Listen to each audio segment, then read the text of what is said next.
തലശ്ശേരി അതിരൂപതയിലെ senior വൈദ്യനായ father Mathew പയ്യനാട്ടച്ചൻ എഴുതിയ ഈ വാക്കുകൾ ഈ കാലഘട്ടത്തിന്റെ ചില സമകാലിക പ്രശ്നങ്ങൾക്ക് നാം ചെവി കൊടുത്തേ മതിയാവൂ. ഗോളടിക്കാൻ അറിയാത്ത ക്രിസ്ത്യാനികൾ എന്ന തലക്കെട്ടോടുകൂടിയാണ് അച്ഛൻ ചില കാര്യങ്ങൾ തുറന്നു പറയുന്നത്. കളിക്കളത്തിൽ വീറോടും വാശിയോടും കൂടി വിയർത്ത് ഓടിക്കളിച്ചാൽ മാത്രം പോരാ, അവസരങ്ങൾ വ്യക്തമായി കണ്ടെത്തി കൃത്യസമയത്ത് ഗോളടിക്കാൻ കൂടി നമുക്കറിയണം. ഇല്ലെങ്കിൽ പിന്നെ എന്തിനാണ് ഇങ്ങനെ മെനക്കെട്ട് കളിക്കുന്നത്? നമ്മുടെ പദ്ധതികൾ എല്ലാം തന്നെ ഒന്നുകിൽ ആരംഭ ശൂരത്വത്തിൽ അവസാനിക്കും, അല്ലെങ്കിൽ ആർക്കും പ്രയോജനമില്ലാത്ത ഒരു സാധാ ചടങ്ങായി മാറും. അതിൻ്റെ റിപ്പോർട്ടും കണക്കും വായിച്ച് പാസ്സാക്കിയാൽ നമ്മുടെ പദ്ധതി തീർന്നു. എല്ലാ നല്ല സാംസ്കാരിക പദ്ധതികളും തുടങ്ങാൻ നമ്മൾ മുമ്പിൽ തന്നെ എടുത്തങ്ങ് ചാടും. പക്ഷേ മണ്ണും ചാരി നിന്നവൻ പെണ്ണും കൊണ്ടുപോയി എന്ന അവസ്ഥയെയാണ് ഞാൻ സൂചിപ്പിക്കുക. മദ്യവർജന രംഗത്തും സംസ്ഥാന മദ്യനിരോധന സമിതിയുടെ തലപ്പത്തും മദ്യത്തിനും മയക്കുമരുന്നിനും എതിരെ വ്യാപകമായ പരിപാടികൾ നമ്മൾ നടത്തിയെങ്കിലും പൊതുസമൂഹം അതിനെ വേണ്ട രീതിയിൽ ഉൾക്കൊണ്ടില്ല എന്നാണ് നമ്മൾ തിരിച്ചറിയേണ്ടത്. കുറേയൊക്കെ ഗുണങ്ങൾ ഉണ്ടായി എന്നത് നിഷേധിക്കുന്നില്ല. അന്ന് നമ്മുടെ ബഹുമാനപ്പെട്ട തൈത്തോട്ടം അച്ഛനും പ്രൊഫസർ MP മന്മഥനും പ്രൊഫസർ G കുമാരപിള്ളയും മാഹി സ്വതന്ത്ര സമര നേതാവ് MK കുമാരനും പ്രൊഫസർ മുഹമ്മദ് B അഹമ്മദും സർവോദയ നേതാവ് ശ്രീ KP റഹീമും ഒക്കെയാണ് മദ്യവർജന പ്രസ്ഥാനത്തിന് ധീരമായ നേതൃത്വം നൽകിയിരുന്നത്. രക്ഷാധികാരിയായി നമ്മുടെ പ്രിയങ്കരനായ വള്ളോപ്പള്ളി പിതാവ് എപ്പോഴും മുൻനിരയിൽ തന്നെ ഉണ്ടാകുമായിരുന്നു. പക്ഷെ ഇപ്പോഴിതാ നമ്മുടെ കയ്യിലിരുന്ന ബാറ്റ് ബലമായി പിടിച്ചു വാങ്ങി മറ്റുള്ളവർ കാര്യം കാണുന്നു. റിപ്പോർട്ടർ ചാനൽ കഴിഞ്ഞ ദിവസം മഞ്ചേരി മുതൽ കോഴിക്കോട് വരെ നടത്തിയ ലഹരിയും വേണ്ട ലഹളയും വേണ്ട എന്ന മെഗാ റാലിക്ക് ലഭിച്ചത് വമ്പിച്ച ജനപിന്തുണ. ഈ ദിവസങ്ങളിൽ രാത്രി തന്നെ യൂത്ത് ലീഗ് മലപ്പുറത്ത് നടത്തിയ രാത്രി സമരത്തോടുകൂടെ പാണക്കാട് ശിഹാബ് തങ്ങളും കുഞ്ഞാലിക്കുട്ടിയും ഒക്കെ കേരളത്തിന്റെ സാംസ്കാരിക വേദി കൈയടക്കി എന്ന് തന്നെ പറയാം. മാർച്ച് 8 ലോക വനിതാ ദിനത്തിൽ തന്നെ പരിപാടി സംഘടിപ്പിച്ചതും അവസരോചിതമായി. നമ്മുടെ സംഘടനകൾ മാതൃവേദി ആയാലും കത്തോലിക്ക കോൺഗ്രസ് ആയാലും KCY ആയാലും പലപ്പോഴും കാണുന്നത് ഇത്തരം പരിപാടികൾ പൊതുസമൂഹത്തിന്റെ പങ്കാളിത്തം ഉറപ്പുവരുത്താതെ തികച്ചും മതപരമായി ഒതുക്കി പള്ളിയിൽ നിന്ന് ആരംഭിച്ച് കുരിശുപള്ളി സമാപിക്കുന്ന തരത്തിലായി പോയിട്ടില്ലേ എന്ന് പരിശോധിക്കുക.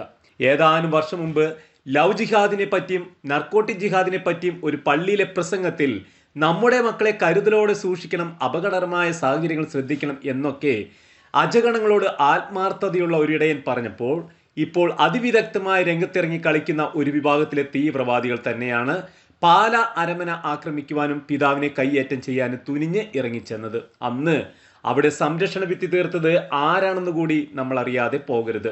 പ്രതിപക്ഷ നേതാവ് VD സതീശൻ അന്ന് വാലിന് തീപിടിച്ച കുരങ്ങിനെ പോലെ ഓടിപ്പാഞ്ഞു വന്ന് പറഞ്ഞത് മതസൗഹാർദ്ദം തകർക്കുന്ന പാലാ ബിഷപ്പിനെതിരെ കേസെടുക്കണം എന്നാണ്. ഇപ്പോഴും കേസ് നിലനിൽക്കുന്നുണ്ട് എന്നാണ് ഞാൻ മനസ്സിലാക്കുന്നത്. യൂത്ത് കോൺഗ്രസിന്റെ ഉശിരൻ നേതാവ് രാഹുൽ മാങ്കൂട്ടവും അന്ന് ഉറഞ്ഞു തുള്ളി. അത് പോകട്ടെ, കേരളത്തിലെ ഒരൊറ്റ കത്തോലിക്ക മെത്രാൻ പോലും പാലാ പിതാവിന് പിന്തുണയുമായി രംഗത്തിറങ്ങിയില്ല എന്നതാണ് സത്യം. അതൊരു വിശുദ്ധ അസൂയ തന്നെ ആയിരിക്കാം.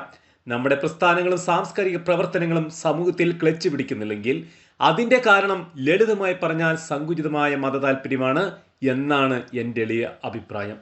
സമൂഹത്തിന് എന്ത് നേട്ടം ലഭിക്കും എന്നതിനേക്കാൾ നമുക്ക് സാമുദായികമായി എന്ത് ലാഭം കിട്ടും എന്ന് നോക്കുന്നു എന്നതാണ് ഞാൻ ഉദ്ദേശിക്കുന്നത്. സഭയ്ക്കുള്ളിൽ തന്നെ ഇത്തരം സങ്കുചിത താല്പര്യങ്ങൾ വേണ്ടുവോളം നമുക്കുണ്ട്. ഓരോ മെത്രാനും ഓരോ രാജാവാണ്, ഓരോ രൂപതയും ഓരോ രാജ്യമാണ് എന്ന മട്ടിലാണ് നമ്മുടെ വിഭാഗീയത മുന്നോട്ട് പോകുക. സംഘടനകളിലെ പ്രവർത്തനങ്ങളിലും പൊതു താല്പര്യത്തെ ക്രിസ്തുവിൻ്റെ സഭയുടെ സുവിശേഷത്തിൻ്റെ താല്പര്യത്തെ മറികടക്കുന്ന അതിരുവിട്ട അക്രമാസക്തമായ പ്രാദേശികവാദങ്ങൾ ശോഭ കെടുത്തുന്നതായി കാണാം. നമ്മുടെ സഭയിലെ അനൈക്യത്തിൻ്റെ ഭിന്നിപ്പിൻ്റെ ഉറവിടം ഹയറാർക്കിയുടെ തലത്തിലാണ് എന്ന് കാണാം. അവർ പരിശുദ്ധാത്മാവിൻ്റെ അഭിഷേകത്തിനായിരുന്നു ധ്യാനിച്ച് പ്രാർത്ഥിച്ച് ദൈവത്തിൻ്റെ തിരഹിതം വിവേചിച്ചറിഞ്ഞ് തീരുമാനങ്ങളെടുത്താൽ സഭയിലെ എല്ലാ പ്രശ്നങ്ങളും തീരും എന്നതാണ് പരമാർത്ഥം. ലോകത്തിലെ ഏറ്റവും തീഷ്ണതയുള്ള ഒരു വിശ്വാസി സമൂഹമാണ് കേരളത്തിലുള്ളത്. അവരെ തമ്മിൽ ഭിന്നിപ്പിച്ചത് റഷ്യയോ ചൈനയോ അമേരിക്കയോ ഒന്നുമല്ല. നിങ്ങൾ സത്യം അറിയുകയും സത്യം നിങ്ങൾ സ്വതന്ത്രരാക്കുകയും ചെയ്യും. യേശുവിൻ്റെ വാക്കുകൾ അറം പറ്റിയതുപോലെ നമ്മുടെ കർണങ്ങളിൽ മുഴങ്ങുന്നു. സത്യം ആരെങ്കിലും വിളിച്ചു പറയുകയോ അന്യായങ്ങൾ ആരെങ്കിലും ചൂണ്ടിക്കാണിക്കുകയോ ചെയ്താൽ ന്യായീകരണ തൊഴിലാളികൾ ഇറക്കാൻ തയ്യാറാക്കി നിർത്തിയിട്ടുമുണ്ട്.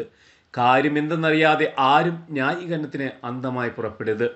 സത്യം, സ്നേഹം, നീതി എന്നീ അടിസ്ഥാന സുവിശേഷ മൂല്യങ്ങൾ മുറുകെ പിടിച്ചുകൊണ്ട് മാത്രമേ നമ്മൾ എന്തിനും മുന്നിട്ടിറങ്ങാവൂ. ദീർഘവീക്ഷണത്തോടെ ക്രൈസ്തവർ നേരിടുന്ന ഈ കാലഘട്ടത്തിൻ്റെ വെല്ലുവിളികളെ നിരീക്ഷിക്കുവാനും ശക്തമായ മുന്നോട്ട് നടത്തുവാനും പയ്യനാട്ട് അച്ഛൻ്റെ വീക്ഷണത്തെയും തീഷ്ണതയും അഭിനന്ദിക്കാതിരിക്കാൻ നമുക്ക് പറ്റില്ല. ക്രൈസ്തവ മക്കൾ അനീതിക്കിരയാകുമ്പോൾ പ്രതികരിക്കുവാൻ പലരും അറച്ചും മടിച്ചു നിൽക്കുന്ന ഈ കാലത്ത് ദീർഘവീക്ഷണത്തോടെ മുന്നോട്ട് പോകാൻ ആഗ്രഹിക്കുന്ന തീഷ്ണതയ്ക്ക് സപ്പോർട്ട് അറിയിക്കുന്നു അച്ചോ. അജഗണങ്ങളും ചെന്നായ്ക്കളും വന്ന് പിച്ചു ചീന്തുന്ന ഈ കാലത്ത് ഉള്ളിലെരിയുന്ന ഒരു വേദന അച്ഛൻ്റെ മനസ്സിലുണ്ടെന്ന് ആത്മാർത്ഥമായി ഞങ്ങളും മനസ്സിലാക്കുന്നു.